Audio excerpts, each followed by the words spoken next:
Hello दोस्तों, welcome to my YouTube channel. आज हम करने जा रहे हैं 8 जून फर्स्ट शिफ्ट पेपर का एनालिसिस। अगर आपको वीडियो अच्छी लगे या हेल्पफुल लगे तो चैनल को लाइक एंड सब्सक्राइब करना ना भूलें। तो बिना समय गवाए वीडियो करते हैं शुरू। तो मुझे फर्स्ट क्वेश्चन दिया गया है, एम का मान ज्ञात कीजिए। तो हम इस क्वेश्चन में देखेंगे, अगर हम एम बराबर 5/6 प्लस 1/2 और इस वाली इक्वेशन को इस साइड लाएंगे तो ये प्लस की हो जाएगी 2/3।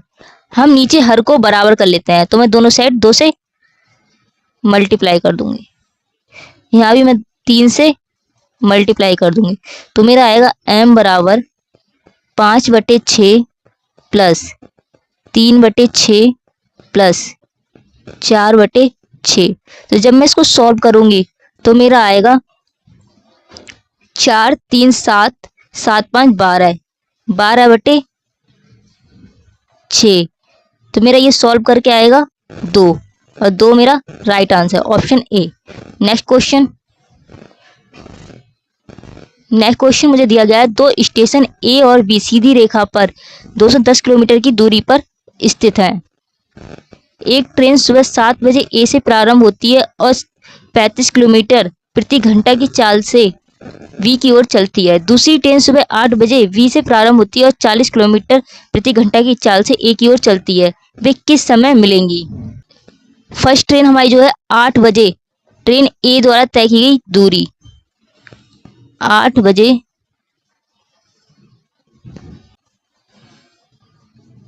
ट्रेन ए द्वारा तय दूरी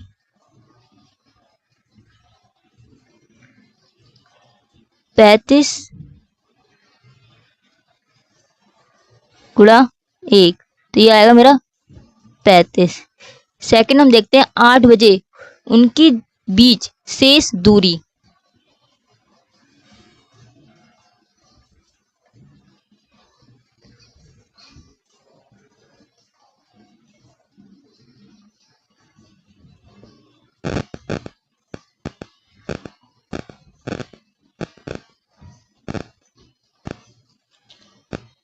तो हम देखें दूरी हमारी कितनी होगी, पहले कितनी थी 210।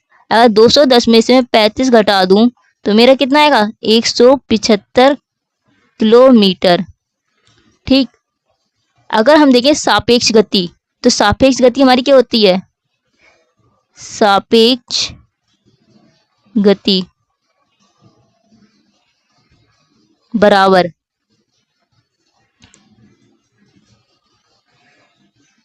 35 किलोमीटर प्लस दूसरे की हमें दी गई है 40 किलोमीटर, तो मेरा ये ऐड करके आएगा 75 किलोमीटर। हम देखते हैं मिलने में लगा समय।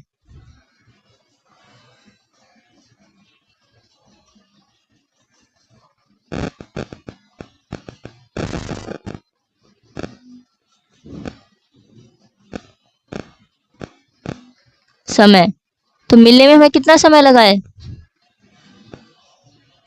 175। समय बराबर हमारा होता है दूरी बटे चाल। तो दूरी हमें कितनी दी है 175 और चाल हमारी कितनी है? तो ये मैं सॉल्व करूंगी, तो ये मेरा सॉल्व करके आएगा 7/3 घंटे। अगर मैं 7/3 घंटे को लिखूं तो मैं इसको लिख सकती हूँ 2 घंटे 20 मिनट।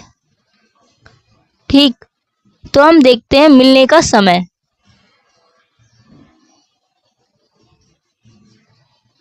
तो मिलने का हमारा समय क्या होगा?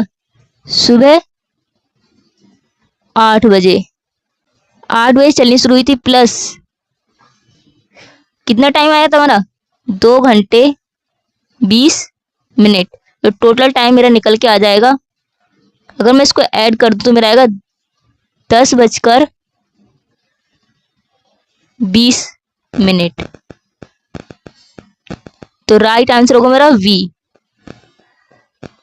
नेक्स्ट क्वेश्चन, यदि 3x माइनस 7y बराबर 14 है और x upon x plus y बराबर 7/9 है तो x बाई का मान क्या है?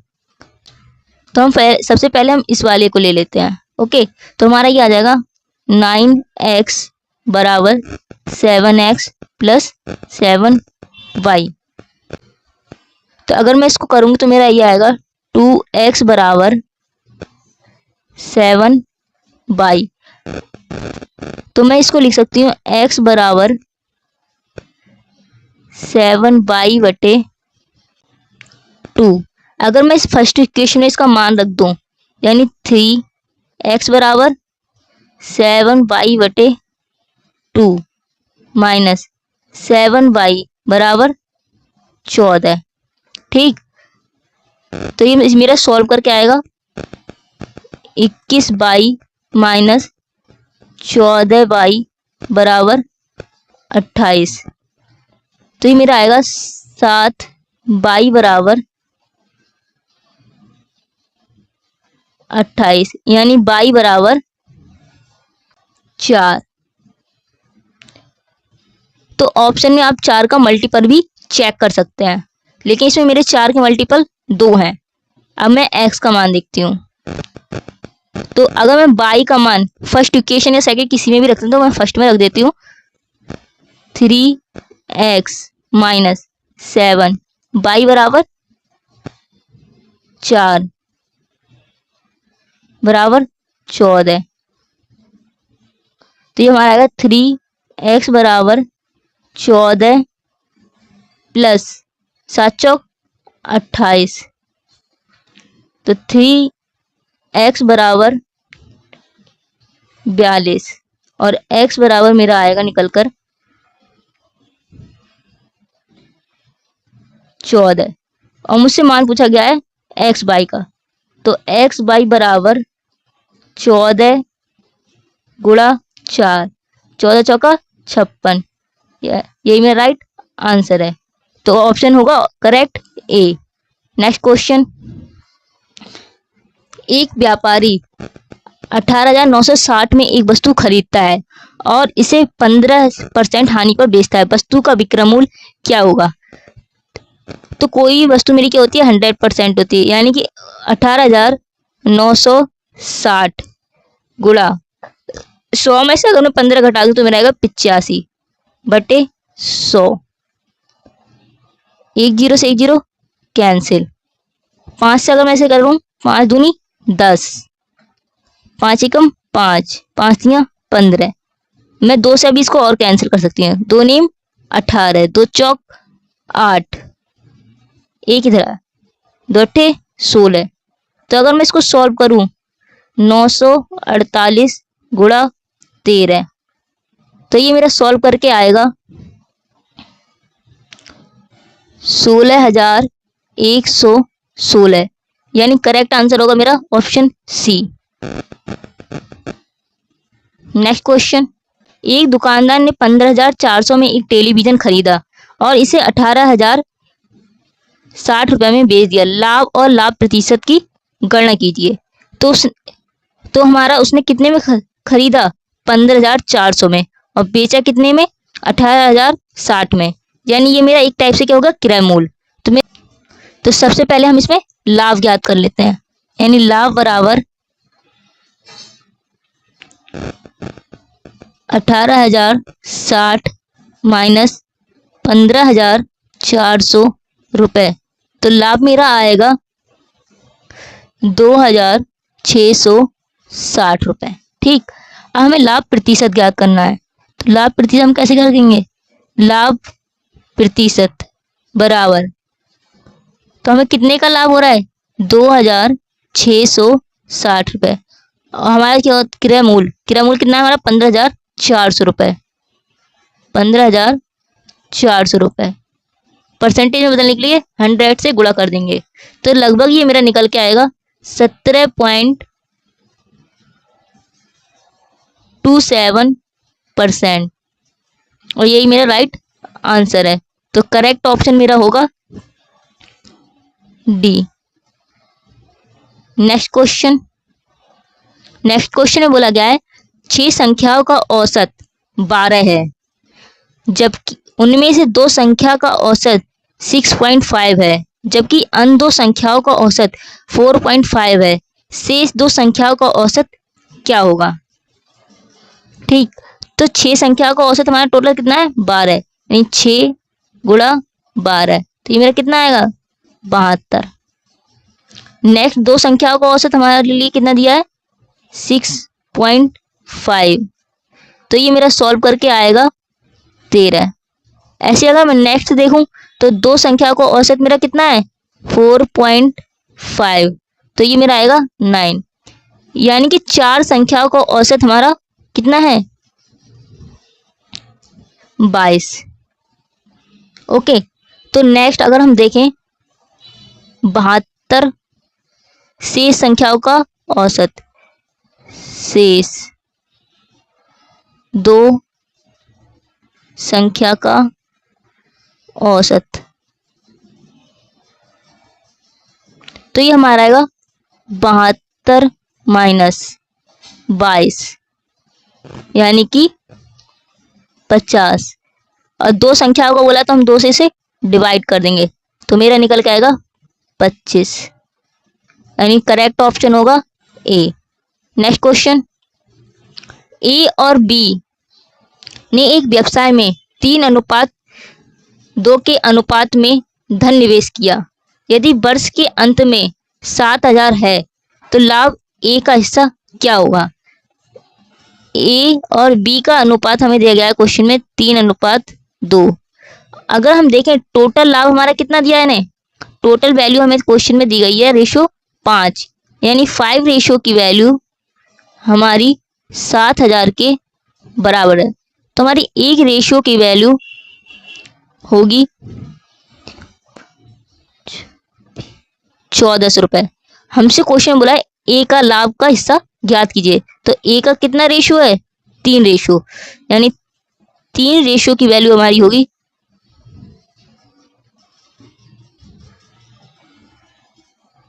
1400 गुणा 3, तो ये हमारा आएगा 4200 रुपए। ये मेरा राइट आंसर है, तो करेक्ट ऑप्शन होगा ए। नेक्स्ट क्वेश्चन, दूध और पानी के एक मिश्रण में दूध और पानी का अनुपात 3:1 है। दूध को मैं m से और पानी को w से, तो इसका रेशो दिया गया है 3:1। यदि मिश्रण की कुल मात्रा 48 लीटर है, कुल मात्रा यानी कि कुल रेशो की वैल्यू हमें दी गई है 4 रेशो, यानी 3 और 1 4, 4 रेशो की वैल्यू हमें दी क्वेश्चन में 48, तो एक रेशो की वैल्यू हमारी हो जाएगी 12। तो दूध की मात्रा कितनी है? दूध का हमें कितना दिया गया है? 3 रेशो, तो हम देखते हैं 3 रेशो की 3 गुणा 12, ये मेरा गुणा करके आएगा 36, और ये मेरा राइट आंसर है, तो करेक्ट ऑप्शन होगा डी। नेक्स्ट क्वेश्चन, दो संख्याओं का योग 72 है, क्वेश्चन में दिया तो x + y बराबर 72 और उनका अनुपात 2:4 है, तो छोटी संख्या बराबर 2/2 + 4 गुणा 72 बराबर 2/6 गुणा 72। 6 से 72 को कट करेंगे तो आएगा 12 बराबर 2 गुणा 12 बराबर 24, तो राइट आंसर होगा मेरा ऑप्शन डी। नेक्स्ट क्वेश्चन, एक समचतुर्भुज में एक विकर्ण 40 सेंटीमीटर है और दूसरा विकर्ण पहले विकर्ण के आधे से 22 सेंटीमीटर लंबा है। समचतुर्भुज की प्रत्येक भुजा की लंबाई ज्ञात कीजिए। तो D1 बराबर 40 सेंटीमीटर और D2 बराबर, क्वेश्चन में बोला है दूसरा विकर्ण पहले विकर्ण के आधे से 22 ज़्यादा है, यानी 40/2 + 22, तो ये मेरा आएगा 42 सेंटीमीटर। नेक्स्ट बोला है समचतुर्भुज की प्रत्येक भुजा की लंबाई ज्ञात कीजिए, तो मेरा इसका फॉर्मूला होता है √D1/2 का स्क्वायर प्लस D2/2 का स्क्वायर। तो D1 बराबर मुझे दिया है 40। अगर मैं 40 का आधा करूं तो आएगा मेरा 20। तो 20 का होल स्क्वायर प्लस D2 बराबर मुझे दिया है 42। अगर मैं 42 का आधा करूं तो मेरा आएगा 21। तो 21 का स्क्वायर बराबर रूट 400 प्लस 441 बराबर 841। तो ये मेरा 29 का रूट होता है। तो राइट आंसर होगा मेरा 29, option D. Next question. Riya एक बचत खाते में 10,000 निवेश करती है, जिस पर वह 8% की वार्षिक चक्रवृद्धि ब्याज पर मिलती है, जबकि वार्षिक संयोजित होता है। 3 वर्ष बाद उसके खाते में कितनी राशि होगी? यानी P बराबर 10,000 और 8% की चक्रवृद्धि ब्याज पर। तो हम इसमें मिश्रधन देखें, यानी अमाउंट। तो मिश्रधन बराबर हमारा होगा P1 plus R/100 power n। तो P बराबर 10,000 1 ब्याज दर हमें दी गई है 8% बटे 100, समय में दिया गया 3 वर्ष। तो मैं ये देखूं तो ये मेरा सॉल्व करके आएगा 10,000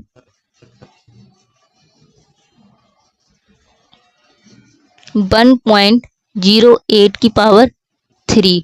तो अगर मैं इसको सॉल्व करूं तो मेरा ये सॉल्व करके आएगा 12,597.12। ये मेरा राइट आंसर है। तो करेक्ट ऑप्शन मेरा होगा ऑप्शन ए। Next question. एक बक्से की लंबाई 11.1 सेंटीमीटर और चौड़ाई 5.5 सेंटीमीटर और ऊंचाई 7.7 सेंटीमीटर है। इसका कुल पृष्ठीय क्षेत्रफल ज्ञात कीजिए। तो कुल पृष्ठीय क्षेत्रफल का हमारा फॉर्मूला होता है क्षेत्रफल बराबर 2LV plus BH plus HL। तो हम ये देखें 11.1 गुणा 5.5 प्लस 5.5 गुणा 7 प्लस 7 गुणा 11.1। तो ये मैं देखूं मेरा सॉल्व करके ये आएगा 357.4। यही मेरा राइट आंसर है। तो करेक्ट ऑप्शन होगा डी। Next question. एक दुकानदार अपनी वस्तु का अंकित मूल्य क्रय मूल्य से 25% अधिक रखता है। ग्राहकों को आकर्षित करने के लिए वह अंकित मूल्य पर 10% की छूट देता है। छूट देने के बाद दुकानदार को बचने पर कितना प्रतिशत लाभ होगा? तो मान लेते हैं हमारा CP यानी क्रय मूल्य बराबर 100। तो हमारा MP यानी अंकित मूल्य बराबर हमारा होगा 125। अगर हम देखें तो वो मेरा 10% के अंकित मूल्य पर छूट देता है, यानी हम देखें छूट बराबर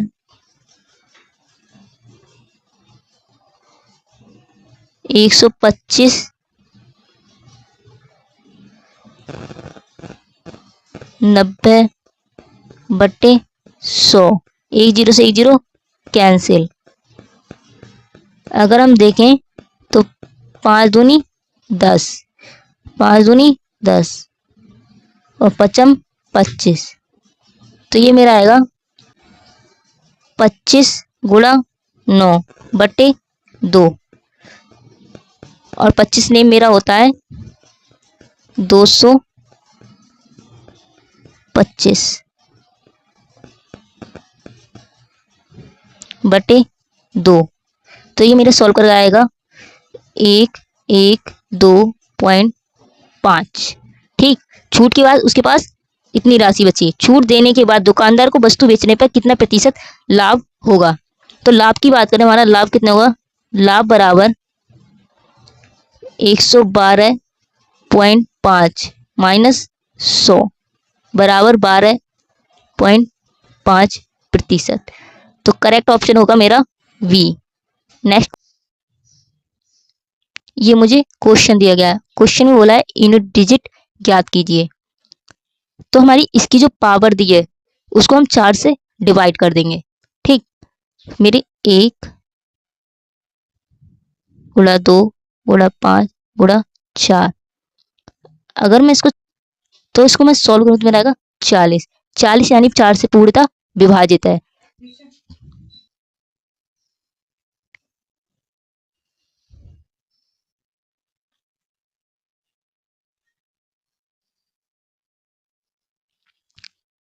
तो ये मेरा डिवाइड हो जाएगा 4 से। और जब 4 से हमारा डिवाइड होता है तो उसकी पावर हमारी क्या होती है, 4 ही होती है। बाकी 4 से डिवाइड करने पे जो बचता है वो पावर होती है। तो इसकी पावर मेरी कितनी होगी, 4 7 8 7 4 9, यहाँ पर 4। तो मुझे किसी और से तो मतलब नहीं है, सिर्फ 9 से मतलब है। और जब 9 की पावर इवन होती है तो हमारा इकाई अंक 1 होता है। आंसर होगा ए। नेक्स्ट क्वेश्चन, 15 के दो गुर्जों का एलसीएम 1200 है। यदि पहली संख्या 75 है तो दूसरी संख्या ज्ञात कीजिए। एलसीएम बराबर हमारा फॉर्मूला होता है एलसीएम गुणा एचसीएफ बराबर पहली संख्या गुणा दूसरी संख्या। तो एलसीएम बराबर हमें दिया गया है 1200 और 15 के गुणज यानी एचसीएफ बराबर 15। तो पहली संख्या में दी गई है 75 और दूसरी संख्या में ज्ञात करनी है। संख्या बराबर मेरा आएगा 15 से इसे मैं कैंसिल कर दूंगी, 15 पंजे 75। तो मेरा आएगा ये 1200 बटे 5 और ये मेरा सॉल्व करके आएगा 240। तो करेक्ट ऑप्शन होगा ए। नेक्स्ट क्वेश्चन, यदि दो संख्याओं का एचसीएफ 16 है, निम्नलिखित में से कौन सा मान उनका एलसीएम कभी नहीं हो सकता है। तो हमारा इसका रूल होता है एलसीएम हमेशा एचसीएफ से पूरी तरीके से कट जाता है। तो हम विकल्प में से इसमें से करते हैं। अगर हम देखें तो 16 से हमारी कौन सी संख्या इसमें विभाजित नहीं है, 134। तो करेक्ट ऑप्शन मेरा क्या होगा, सी, यानी जो संख्या मेरी विभाजित नहीं हो, ये पूछा है। नेक्स्ट क्वेश्चन, यदि किसी संख्या का 20% 50 है तो उस संख्या का 125% क्या होगा। मान लीजिए संख्या हमारी x है, x का 20% यानी 20/100 कितना है हमारा 50। तो 20 पंजे 100। तो x बराबर मेरा कितना आएगा,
ये मुझे क्वेश्चन दिया गया है। क्वेश्चन में बोला है यूनिट डिजिट ज्ञात कीजिए।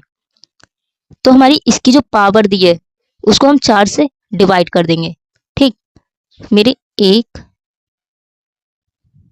गुणा 2 गुणा 5 गुणा 4, अगर मैं इसको 4 से डिवाइड करूं तो 4 से ये कट जाएगा, यानी 5 दूनी 10।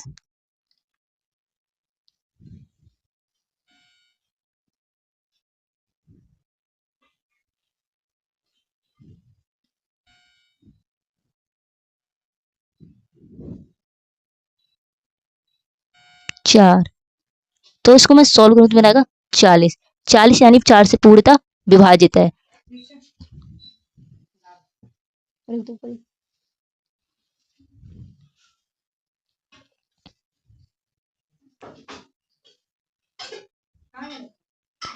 तो ऐसे टिफिन रख दो, है ना कुछ डाले कुछ।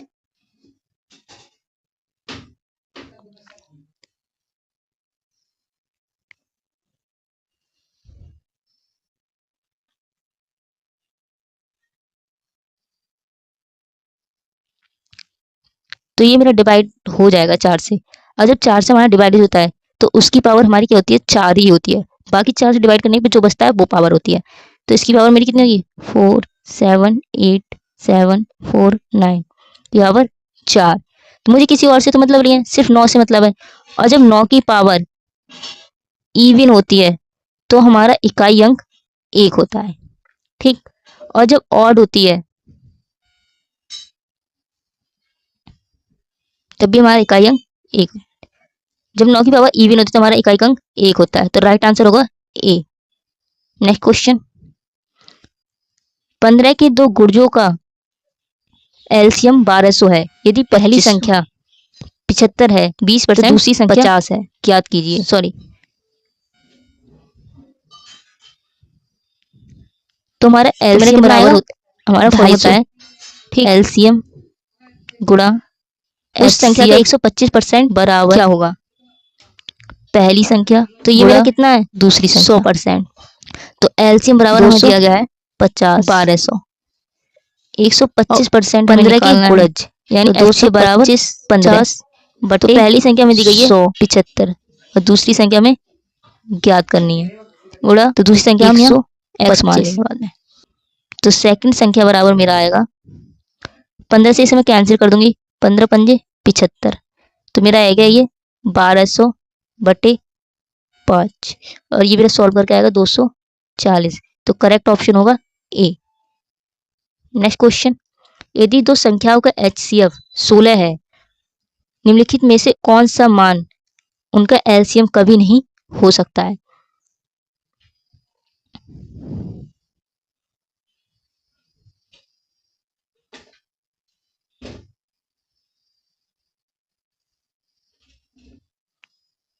तो हमारा इसका रूल होता है एलसीएम हमेशा एचसीएफ से पूरी तरीके से कट जाता है। तो हम विकल्प में से इसमें से करते हैं।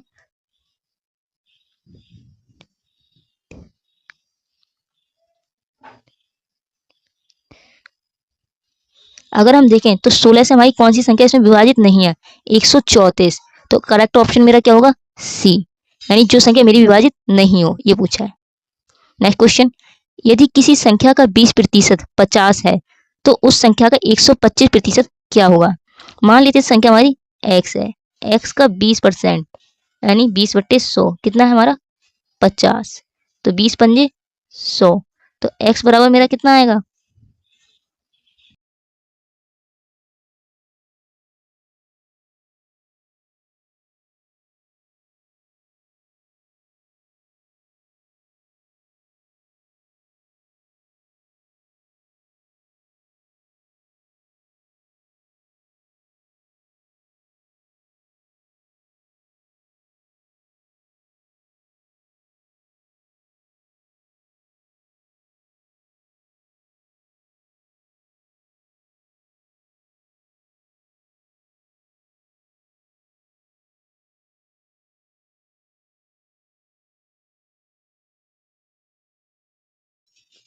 अगर मैं इसको 25 से कैंसिल कर दूं, 25 चौक 100, तो ये मेरा 10 बचा टोटल।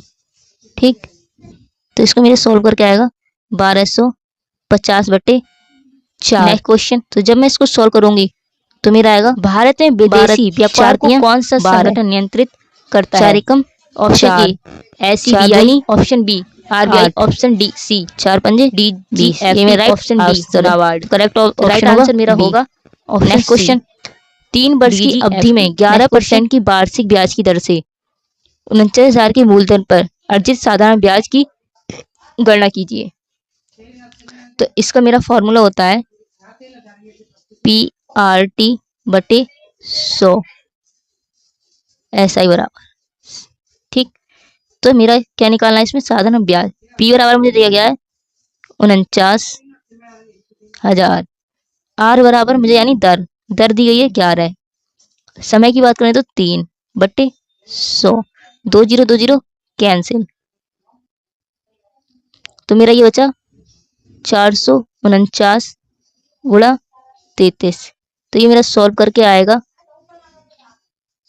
16,170। तो राइट ऑप्शन होगा ए। नेक्स्ट क्वेश्चन, 3 क्रमागत सम संख्याओं का महत्तम समवर्तक है। तो अगर हम 3 क्रमागत संख्याएं मान लेते हैं, सम संख्याएं 2, 4, 6, तो महत्तम समवर्तक यानी HCF हमारा क्या होता है? जो तीनों से कट जाए। अगर मैं इसमें देखूं, दो मेरा किससे कट, 2 से मेरा 4 भी कट जाएगा, 2 से मेरा 6 भी कट जाएगा, तो करेक्ट तो मेरा HCF क्या आ जाएगा? 2। तो राइट आंसर होगा option B. Next question, Bharat में रेपो दर कौन सा संगठन निर्धारित करता है? Option A NITI Aayog, option B भारतीय प्रतिभूति और विनिमय बोर्ड, ऑप्शन सी भारतीय रिजर्व बैंक, ऑप्शन डी वित्त मंत्रालय।